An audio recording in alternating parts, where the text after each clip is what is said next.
supuesto, escribe en diversos medios de comunicación, tanto impresos como también en páginas web. A veces compartimos las mismas páginas.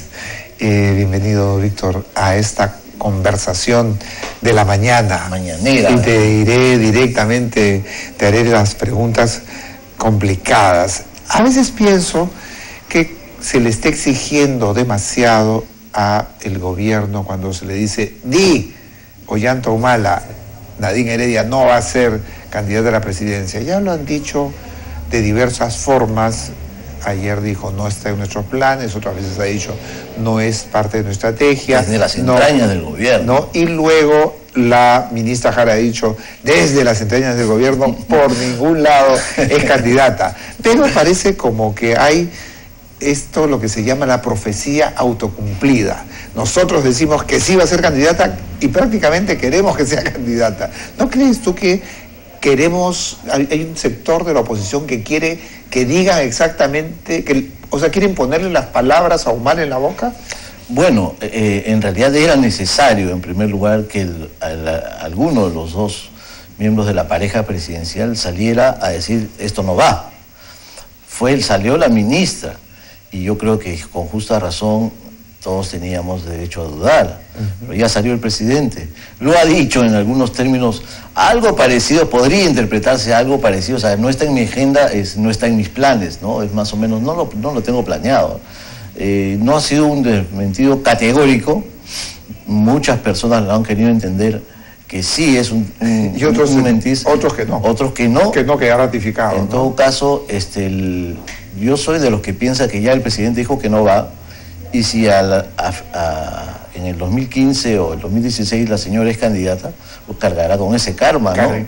Y cargará además... Y pagará la factura política por esa mentira. Por esa mentira, ¿no es cierto? Sería como una candidatura basada en el engaño, en la mentira, y perdería toda posibilidad de ganar las elecciones y perdería todo su capital político, ¿no? Así es, bueno, perdería un buen caudal de votos, pienso yo, ¿no? Entonces, yo creo que me da la sensación que en algunos temas como que se insiste y se insiste y se insiste, cuando hay grandes temas nacionales que tendríamos que enfrentar. Ya estamos, ¿cuánto? Estamos el día 26 de junio, faltan poquito más de 30 días para el discurso presidencial de Fiestas Patrias. Y entonces puede ser esa una oportunidad para que Ollanta Humala dé un mensaje, bueno, eso es lo que yo querría, un mensaje de unidad, un mensaje mirando hacia el 2021, faltan 8 años para el 2021, podemos ponerlo como meta simbólica, pero como meta real, llegar a ese año con un 10% de pobres, llegar a ese año con un 9.200 o 9.300 dólares de ingreso per cápita, llegar ahí pues con unos 80.000 millones de dólares en exportaciones, con instituciones consolidadas, etcétera. ¿No es que podríamos empujar una agenda que ponga los grandes temas nacionales y no sigamos insistiendo en los temas pequeños? Bueno, yo creo que ya la agenda está ahí. Ya hay consenso, además, en cuál es la agenda nacional, ¿no? Consolidarnos institucionalmente, promover la inversión en desarrollo de infraestructura productiva, mejorar la calidad de la educación en el país. Son prácticamente los tres ejes y mejorar, pues, las condiciones para que los inversionistas puedan venir en el Perú. En estos últimos 3 años, después de la aventura fallida de Repsol, este ambiente se ha deteriorado, se ha enrarecido. Luego el gobierno dio marcha atrás y ahora está desesperado por querer revertir ese daño que él mismo se ha autoinfligido. Pero mira, has dicho una cosa bien interesante. Para 28 de julio yo le tomo la palabra al presidente. Y quisiera que ese día nos dé 15 minutos de buenas noticias. ¡Qué buena idea! En el mensaje. ¿Qué importa que lo demás nos hable de otras cosas? Que se equivoque, siga pensando de repente equivocadamente en poner todos los huevos sobre, o la mayor parte de los huevos sobre los programas sociales que representan solamente políticas asistencialistas que no resuelven el problema de fondo que es la pobreza. La única manera de sacar de la pobreza a la gente es darles un trabajo, una fuente de ingresos permanente. Crear riqueza, ¿no? Así es, y eso genera riqueza, es un círculo virtuoso, ¿no?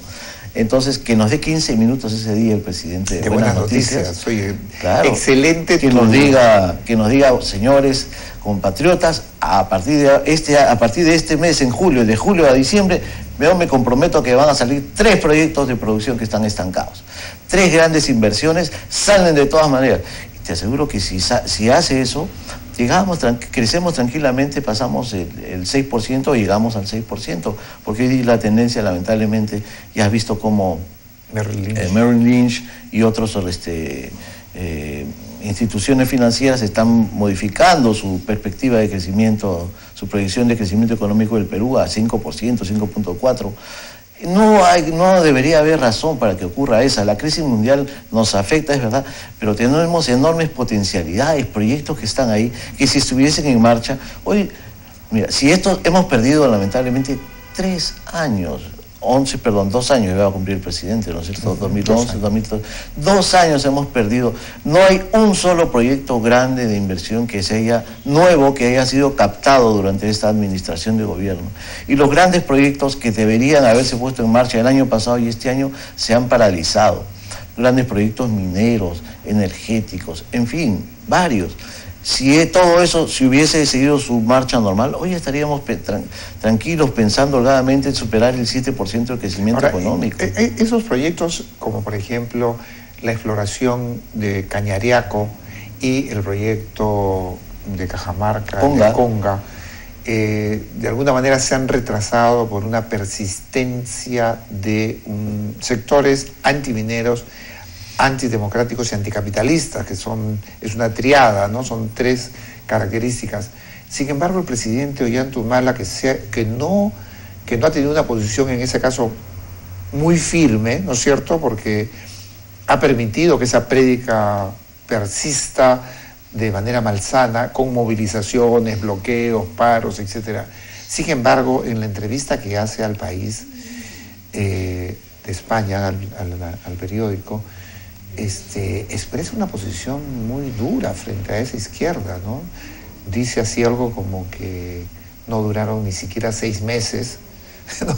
O sea, los ningunea, y luego dice la izquierda en el Perú siempre fue muy dogmática, y era tan dogmática que se decía en broma, una broma muy irónica, que si en Moscú llovía, en Lima sacaban el paraguas, es decir, una izquierda dependiente, dogmática, eso es verdad, ¿no? Poco razonable, etc. Y los ha criticado como que ha deslindado con la izquierda y ha dicho, estamos por la Alianza del Pacífico, y dentro de la Alianza del Pacífico el proyecto ha sido ratificado por el Congreso, y ha dicho, no estamos ni con el ALBA ni con Cuba. ¿Esas palabras son creíbles o es simplemente una estrategia de engaño? A mí me da la sensación de que sí que son creíbles y que habría que aferrarse a ese deslinde para desbrozar un camino de economía de mercado, que además dice, estamos por una economía de mercado moderna, no dice estamos por una economía de Estado, no, o una economía estatista, ¿no? Dice otra cosa. Yo creo sinceramente que esto es parte del empeño desesperado que está haciendo el gobierno, del esfuerzo desesperado que está haciendo el gobierno para recuperar todo el daño que le ha hecho a la confianza de los inversionistas en los últimos tiempos, particularmente con el tema de Repsol, el tema de la reelección conyugal. Son los 2 temas que han afectado mucho el clima de inversión. Pero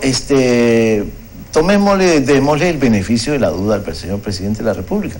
Lo que ha dicho en esa entrevista me parece que es saludable para el país, que deslinde con una izquierda que es retrógrada, que es regresiva, que pretende regresar el país a las épocas del estatismo que nos llevó a lo más profundo de la pobreza y de la miseria al 60% de los peruanos. Ese modelo, el presidente en sus declaraciones dice, no va más. Bien, ahora bien, le tomamos la palabra al señor presidente.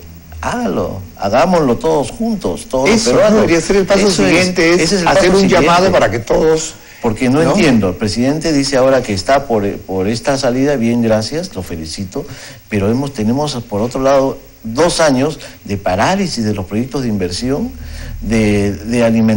alimentando las expectativas de los grupos radicales, extremistas, enemigos de la inversión privada, sin decisión, sin voluntad política clara de enfrentar los problemas que tiene la inversión, sin hacer reformas importantes, sin traer una inversión nueva. Entonces, tomémosle la palabra al presidente, démosle el beneficio de la duda, volteemos la página y todo eso que ha dejado de hacer en los 2 años, que nos lo anuncie en este 28 de julio, que nos dé 15 minutos de buenas noticias, Osvaldo, y nos diga, vamos a traer nuevas inversiones. Hay esta y esta nueva inversión que vamos a cerrar en los próximos meses, en los próximos 3 meses de desarrollo. Vamos a acabar con la influencia del SUTEP en la educación y vamos a darle educación de calidad a los hijos de los pobres.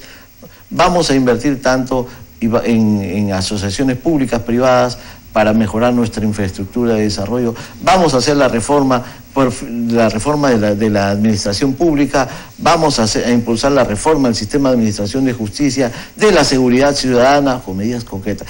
Eso lo va a decir en 15 minutos, le alcanza sobrado. Sobrado, claro. Sobrado, y nos llenaría, como él ha pedido, que los medios de comunicación publiquen buenas noticias positivas, y serían los 15 minutos de noticias positivas. Ahora, curiosamente, al lado de esas palabras que abren una perspectiva diferente, el manejo político cotidiano es incoherente, porque no da con eso, porque si tú dices, yo quiero una economía de mercado, yo quiero que el país crezca, yo quiero que el país progrese, entonces dices, vamos a dialogar, vamos a abrir el juego político, en el mejor sentido de la palabra, no politiquero, sino político de Estado, es decir, vamos a concertar, vamos a unir con todas las fuerzas.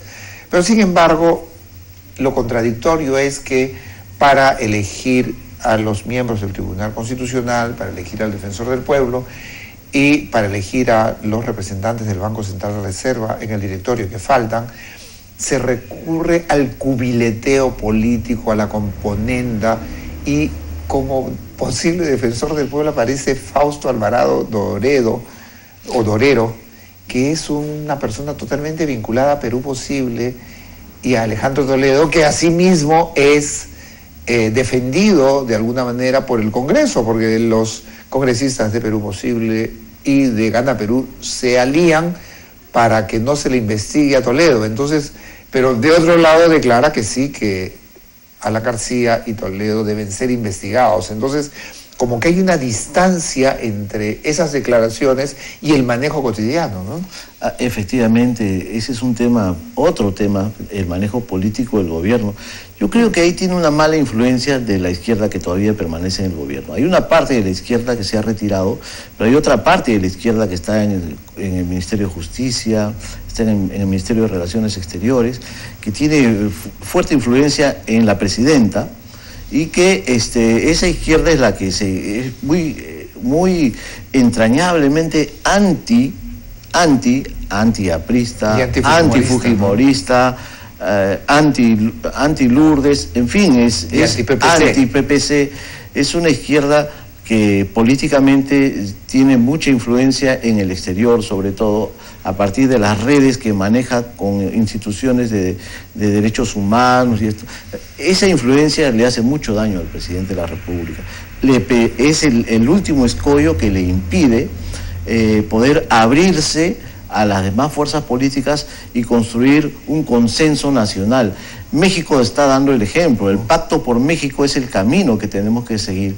Todas las fuerzas políticas mexicanas han asumido el compromiso de hacer las reformas estructurales que necesita el país para dar el gran despegue. Todas se han puesto de acuerdo y el presidente de la República le ha dado la presidencia de la comisión del Pacto por México, del Grupo Pacto por México, a la oposición, a la principal fuerza política de la oposición. De esa manera todos empujan hacia una misma dirección del desarrollo del país. Ese ejemplo tendremos que seguirlo los peruanos. El presidente no tiene por qué estar confrontando. Yo creo que el lado oscuro es del régimen, donde está encarnado en este procurador Arbizu, tal que como estamos viendo ahora en el caso de los indultos del gobierno aprista, de que se otorgaron el gobierno aprista, es probable que haya habido ilegalidades, sí, claro, irregularidades y hasta delitos ahí, eso lo tiene que investigar la justicia, pero el procurador ha salido inmediatamente a pretender, primero, le niega el beneficio, el derecho constitucional y el derecho fundamental de la persona humana de la presunción de inocencia a los que están implicados ahí. En segundo lugar, inmediatamente apunta y dice, Alan García sabía, el ministro Pastor sabía. Yo no digo que no, pero esas cosas en democracia no se pueden decir si uno no tiene las pruebas fehacientes de que así sea. Uno tiene que respetar la actuación de los organismos de la Administración de Justicia, que son los encargados de ver. Y luego quien tendría que expresarse así es el Congreso de la República, porque es la instancia de investigación política. Es la única institución. El procurador es un funcionario público, no tiene por qué estar metiéndose. Y así sistemáticamente. ¿Y qué contraste con el caso del señor Toledo? Hasta ahora estamos esperando que diga algo. Se ha quedado callado, lo escuché en una entrevista en una radio al señor Arbizu, en la que declaró que él había cumplido con enviar el reporte mediático sobre los hechos. O sea, lo único que hizo fue recoger el recorte, cortarlo, meterlo en un sobre y enviarlo a la fiscalía, ¿no? Sí. Pero él no salió a decir, el señor Toledo hay indicios de que el señor Toledo es responsable, como ha dicho ahora, que hay indicios de que el señor Pastor es responsable. Hay abundantes indicios, pero no nos dice cuáles. Es bien fácil decir, hay abundantes indicios de que el señor Arbizu es un procurador corrupto, yo también podría decirlo. Pero ¿por qué lo voy a decir? Claro. Si yo no tengo ninguna prueba, estoy dañando sus derechos fundamentales a la presunción de inocencia. Que además están protegidos en el artículo número 1 de la Constitución Política del Estado, que es el respeto a la persona humana, es el fin supremo. Y luego los siguientes artículos, pues, defienden a la persona humana y todo lo que actúa. Hay un afán de persecución política. Ahora, entonces hay en un sector del gobierno. Como hay una suerte de... Voy a usar una palabra un poco fuerte, una suerte de esquizofrenia o de disociación, para no llamar esquizofrenia. Por un lado hay un discurso que dice estamos por la economía de mercado, hemos deslindado con la izquierda, llamamos a los empresarios, estamos con la Alianza del Pacífico, no nos alineamos con Cuba ni con el ALBA. Nuestro modelo, el modelo de la economía peruana es superior al brasilero, etcétera, etcétera. Pero en el manejo cotidiano, las palabras, los hechos se muestran incoherentes, ¿no? Y entonces hay este tipo de operadores que enrarecen el momento político, el clima político, lo vuelven tenso, lo vuelven arisco, lo vuelven agresivo, punzante. Y el presidente debería entender que cuando en un país hay demasiada crispación política, no hay pues estabilidad política. En consecuencia, ese es un factor que también hace daño al clima de inversión. Si el presidente desea mejorar el clima de inversión, tiene que construir un consenso nacional, tiene que ir hacia la concordia, de dar la vuelta a la página y dejar de lado la confrontación política, la persecución política absurda. Yo no digo, ojo, que no sea impunidad, no, de ninguna manera. Impunidad es lo que le quieren dar algunos al señor Toledo. Eso es impunidad. Políticamente estoy hablando, políticamente, ¿no? Porque lo que hemos visto en el Congreso, que no lo quieran investigar en el Congreso es una vergüenza, pues, ¿no? Pero y ahora Víctor, también veo incoherencia en si nosotros pensamos en grande, política en grande, con mirada hacia el futuro, en el manejo de la elección de, como ya dije, defensor del pueblo, alguien de Perú Posible, que además, habiendo otros candidatos probos y con trayectoria. Y luego, para el Tribunal Constitucional, también se elige en función de la afiliación política, de tal manera que el Tribunal Constitucional se convierte en una prolongación del Congreso de la República y ya no cumpliría su función, la función constitucional, que es velar por la coherencia de las leyes, que las leyes sean constitucionales, y velar también por los derechos de las gentes. Entonces tendríamos un Tribunal Constitucional formado por un representante del APRA, uno del PPC, otro del Fujimorismo, otro de Perú Posible y otro de Gana Perú. Entonces ya no tendríamos un Tribunal Constitucional en el sentido ortodoxo de la palabra, es decir, destinado a buscar la constitucionalidad de las leyes, sino destinado a defender intereses políticos. Ese es uno de los grandes problemas pendientes, las grandes reformas que están ahí en la agenda, que es el fortalecimiento de la institucionalidad. La Defensoría del Pueblo es una institución del Estado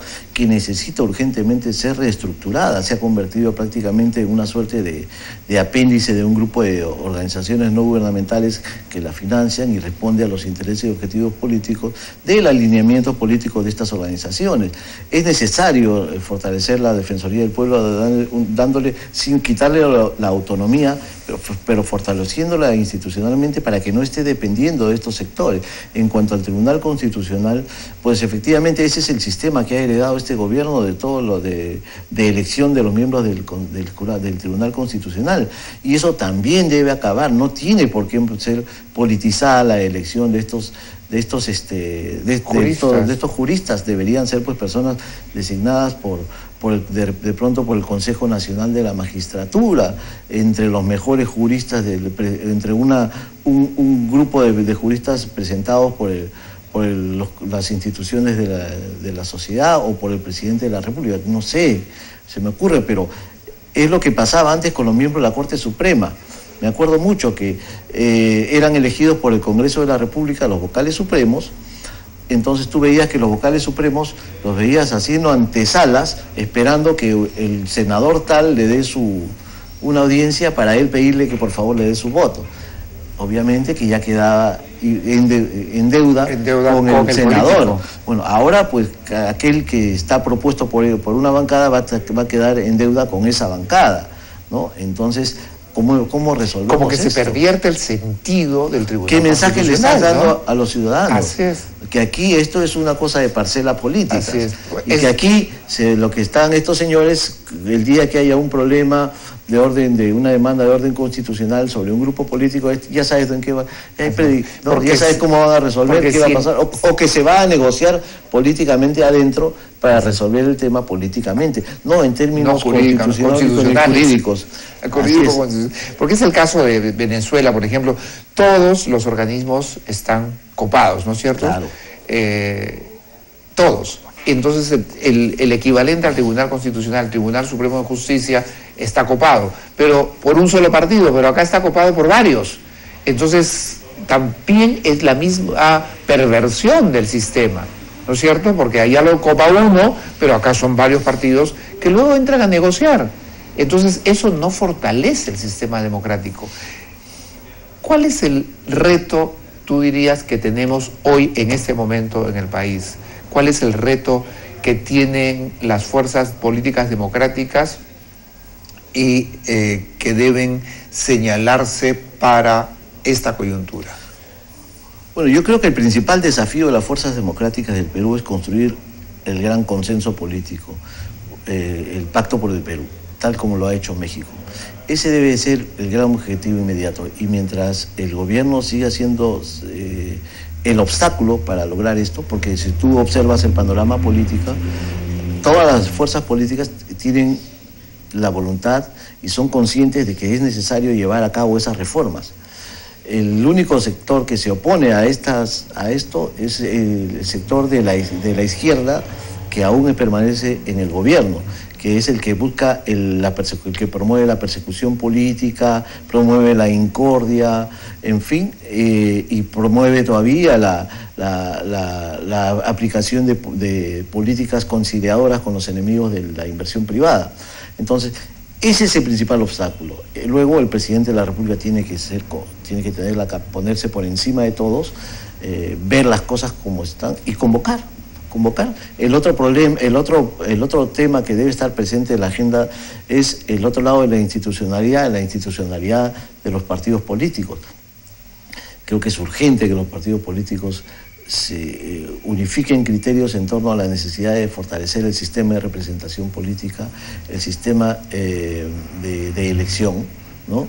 Y ver qué hacemos también para fortalecer los partidos políticos, ¿no? Esos son los dos grandes temas que deberían abordar las organizaciones políticas para fortalecer la democracia. Muy bien, Víctor Robles. Estuvimos ahora con Víctor Robles, al que le agradecemos su presencia y esperamos que le tenga el tiempo, iba a decir otra palabra, que que tenga, Ya sé lo que ibas a tiempo, decir. sí, que tenga tiempo, que respeten su tiempo y que esté acá con nosotros algunas mañanas más para poder dialogar, porque es un hombre muy inteligente y muy